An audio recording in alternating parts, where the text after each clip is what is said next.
So here we go, next question. So the goal and the purpose of this question is to figure out what the ratio of flour to butter is. Okay, that's all we want to know. Again, we're going to write that down immediately. We want to know the ratio of flour to butter.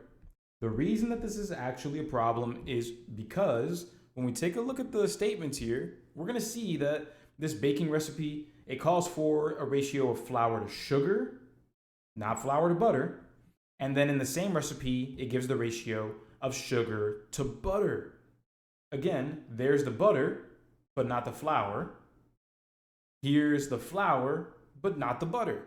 So we have a little bit of an issue. So because of that, what we want to do is we want to go ahead now and write those ratios out. We have flour to sugar being 3:4. And then we have the recipe of sugar to butter. That's going to be 4:7. So when we have this and we take a quick little peek, everybody, what do we notice is the same between these two ratios? What do we notice is the same between those two ratios? Sugar. We see that sugar is being compared by both ratios, and we see that the value for sugar, what do we notice? Are the values for sugar the same?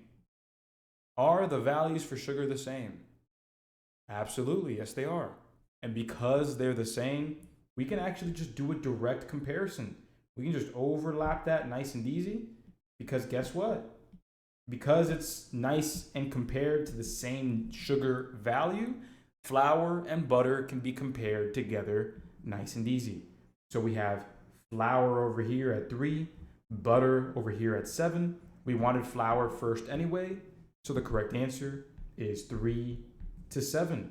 And that's what's going to give us here answer choice B. All right, and there we go. And let's try this new problem out. So first thing we're going to do is we're going to understand what the goal is.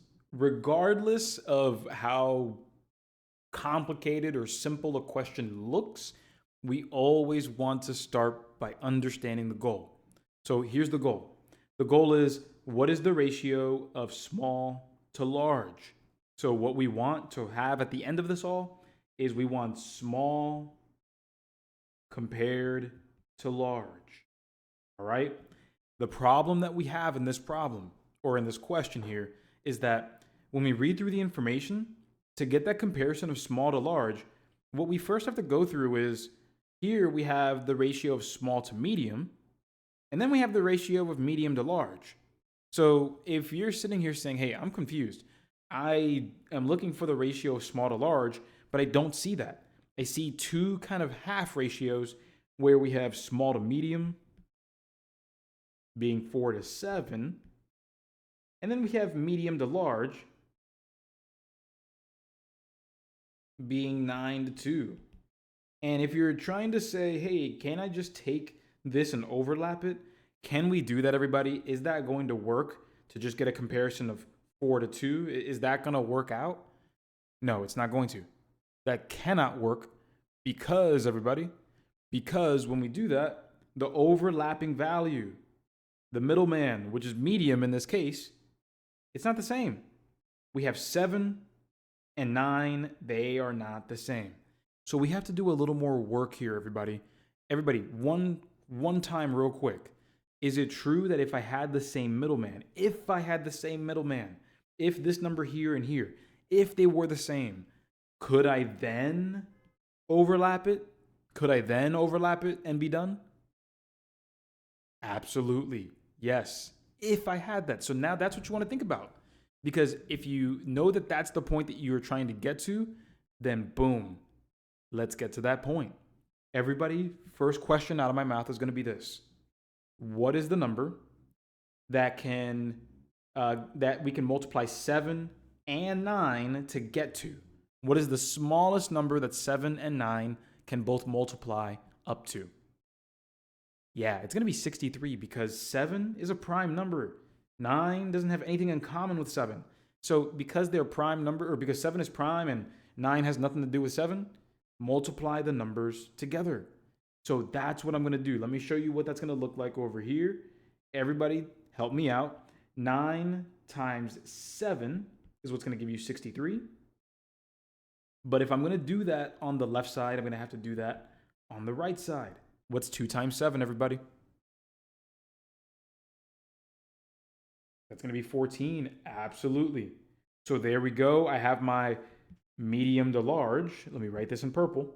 My medium to large is going to be 63 to 14.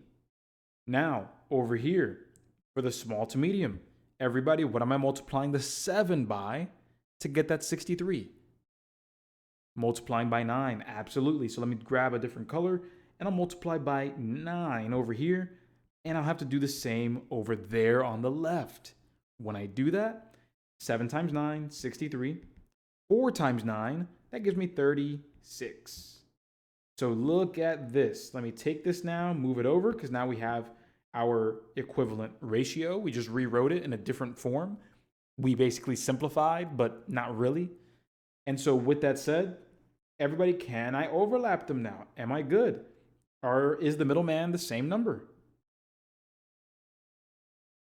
Yeah, the middleman is the same. Take a look. It's 63 for both.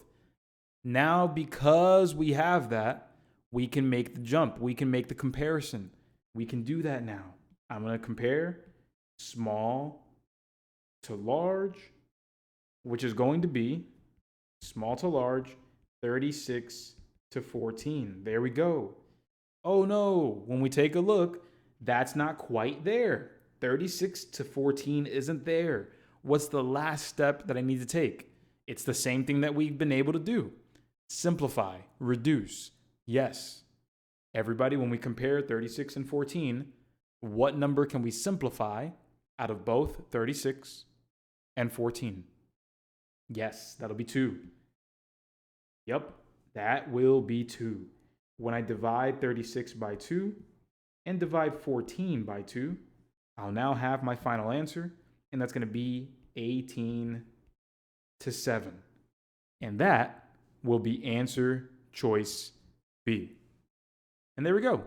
Again, we needed to make sure that the middleman, the compared ratio or value that basically connected the two things we wanted to compare, if we can make that the same number for both ratios, then we can compare the ratios directly. And there we go.